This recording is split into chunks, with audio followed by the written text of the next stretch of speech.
Apa sih yang dimaksud dengan energi terbarukan? Energi terbarukan adalah sumber energi yang dapat diperbarui secara alami. Yang dimaksud di sini ialah yang berasal dari alam, seperti matahari, angin, dan air. Berbeda dengan bahan bakar fosil ataupun yang disebut dengan energi baru, energi terbarukan ini tidak akan habis dan memiliki dampak lingkungan yang jauh lebih kecil. Mengapa energi terbarukan penting? Energi terbarukan menjadi solusi penting untuk mengurangi emisi karbon, melestarikan sumber daya alam, dan menciptakan masa depan yang lebih berkelanjutan. Serta, energi terbarukan ini mampu menghadapi tantangan besar berupa perubahan iklim dan kebutuhan energi yang terus meningkat. Apa saja sih manfaat energi terbarukan?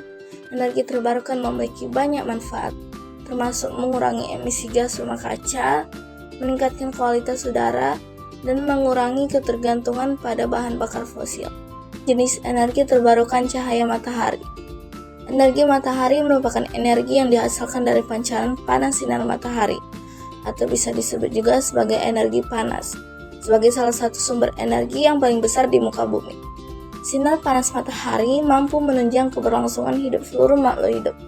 Dapat dikatakan bahwa panas matahari memberikan manfaat yang cukup banyak untuk memenuhi kebutuhan sehari-hari, baik untuk kebutuhan jangka pendek maupun jangka panjang sebagai salah satu energi alternatif. Selain energi matahari, energi angin juga berperan penting dalam proses pengeringan kain. Berikut beberapa cara energi angin membantu dalam penjemuran kain. Yang pertama, pengeringan. Angin membantu mengeringkan kain dengan cara menghilangkan kelembapan dari permukaan kain. Selanjutnya ada pengaliran udara. Angin mengalirkan udara kering yang membantu mengurangi kelembapan kain. Yang ketiga ada penghilangan kelembapan. Angin membantu menghilangkan kelembapan dari kain dengan cara evaporasi atau penguapan. Yang terakhir ada mencegah bau apek. Angin membantu mencegah bau apek pada kain dengan cara menghilangkan kelembapan yang dapat menyebabkan pertumbuhan jamur dan bakteri.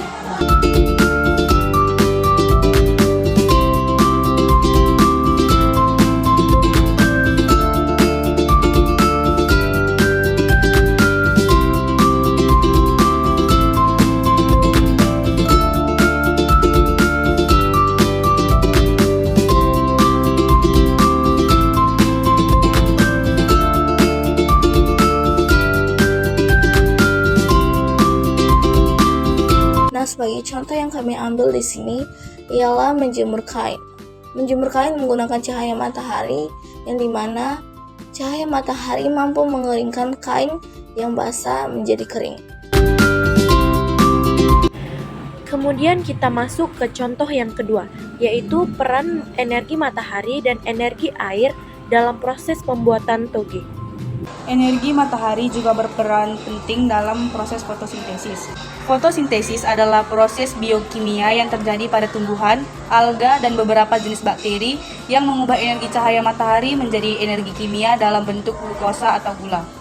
Nah, jadi proses fotosintesis dapat diringkas sebagai berikut, yaitu 6CO2 atau karbon dioksida ditambah 6H2O atau air ditambah energi cahaya matahari dan menghasilkan C6H12O6 atau glukosa ditambah 6O2 atau oksigen.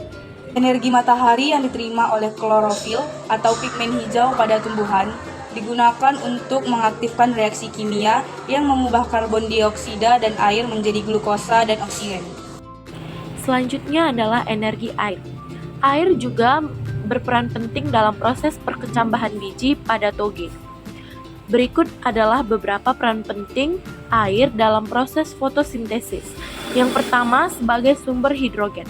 Air menyediakan hidrogen yang digunakan untuk menghasilkan glukosa atau gula dan oksigen. 2. Penghasil elektron. Air terurai menjadi hidrogen dan oksigen, melepaskan elektron yang digunakan dalam proses fotosintesis. Yang terakhir yaitu pengatur suhu. Air membantu mengatur suhu tanaman dengan cara evaporasi atau penguapan melalui stomata atau pori-pori daun. Proses fotosintesisnya dapat dilihat pada gambar. Nah, berikut adalah proses dalam pembuatan toge. Yang pertama, kita siapkan cup dan kapas. Setelah itu kita masukkan kapas ke dalam cup secara merata. Setelah kapasnya merata, kita masukkan kacang hijau ke dalam cup. Kemudian kita isi air sedikit supaya tekstur kapas menjadi lembab. Setelah itu langsung kita jemur kacang hijau tadi di bawah sinar matahari. Tunggu beberapa hari sampai toge berbuah. Jangan lupa siram toge dengan air bersih secara teratur untuk menjaga kelembapan dan mencegah pertumbuhan bakteri. Ini dia hasil dari proses pembuatan toge menggunakan energi matahari dan energi air. Sebagai kesimpulan, energi terbarukan adalah kunci untuk masa depan yang lebih bersih, sehat, dan berkelanjutan. Setiap langkah kecil yang kita ambil hari ini dapat berdampak besar di masa depan. Di sini kita melanjutkan apa sih itu energi baru. Nah, energi baru merupakan sumber energi yang baru ditemukan atau dikembangkan baik dari energi yang terbarukan maupun tidak terbarukan. Energi baru belum banyak dikonsumsi secara publik dan mengelolanya masih dalam tahap pengembangan. Lebih singkatnya, dapat kita katakan energi baru ini merupakan energi yang diciptakan oleh manusia atau energi yang mudah habis. Energi baru memiliki beberapa manfaat. Salah satunya ialah pembangkit listrik, yaitu batu bara dapat dimanfaatkan sebagai komponen utama pembangkit listrik seperti PLTU. Lalu sumber daya yang stabil energi baru dapat diandalkan dan stabil sehingga dapat memenuhi kebutuhan energi sehari-hari. Kemudian terakhir, pendorong ekonomi. Industri energi baru dapat menyediakan lapangan pekerjaan dan menjadi motor ekonomi bagi banyak negara. Contoh proyek energi baru. Yang pertama itu ada rice cooker, dan yang kedua ada air conditioner atau biasa yang kita sebut dengan AC.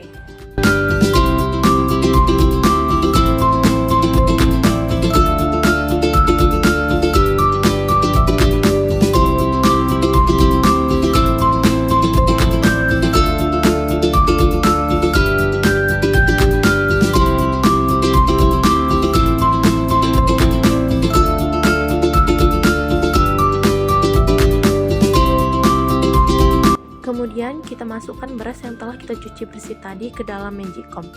Lalu kita tunggu beberapa menit sehingga beras menjadi nasi. Nah, kalian pasti penasaran kan, apa aja sih komponen di dalam rice cooker sehingga bisa menghasilkan panas yang membuat beras tersebut kemudian menjadi nasi. Komponen-komponen rice cooker. Yang pertama adalah elemen pemanas. Memanaskan panci untuk memasak nasi. Yang kedua ada termostat untuk mengatur suhu dalam rice cooker agar tidak terlalu tinggi. Ketiga, timer mengatur waktu memasak. 4. Tombol mengatur panas untuk mengatur suhu makanan. Masakan. Saklar menghidupkan dan mematikan rice cooker. Lalu yang kelima ada pelepasan uap, yaitu untuk mengeluarkan uap masakan dari dalam panci. Keenam ada katup apung untuk mengatur buka tutup pelepasan uap. Yang ketujuh ada penutupan sirip, berfungsi sebagai kunci kedua yang terletak pada sisi kiri dan kanan. Selanjutnya kita masuk ke contoh kedua, yaitu air conditioner atau AC. Kita hidupkan AC-nya terlebih dahulu dan tunggu beberapa menit sampai ruangannya menjadi dingin.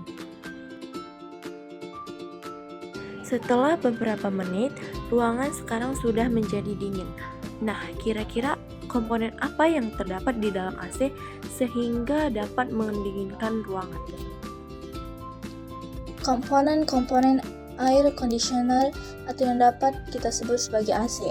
Yang pertama ialah kompresor, yang dimana berfungsi untuk mempompa gas freon agar sirkulasi freon lancar.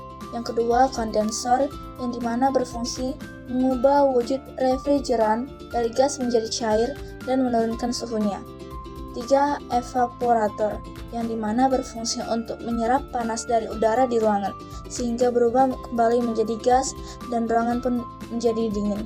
Yang keempat ialah pipa kapiler, yang berfungsi bertugas mengatur suhu udara.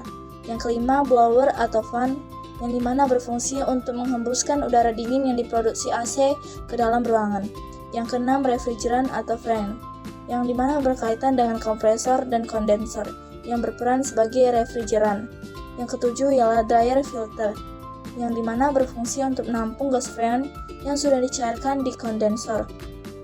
Yang kedelapan ialah dual pressure switch, yang dimana berfungsi sebagai alat pengaman yang berfungsi untuk menghentikan kompresor ketika tekanan pada high pressure line tidak normal atau bekerja secara keras. Yang kesembilan ialah low pressure switch, yang dimana berfungsi untuk memantau tekanan freon pada sistem AC di sisi tekanan rendah.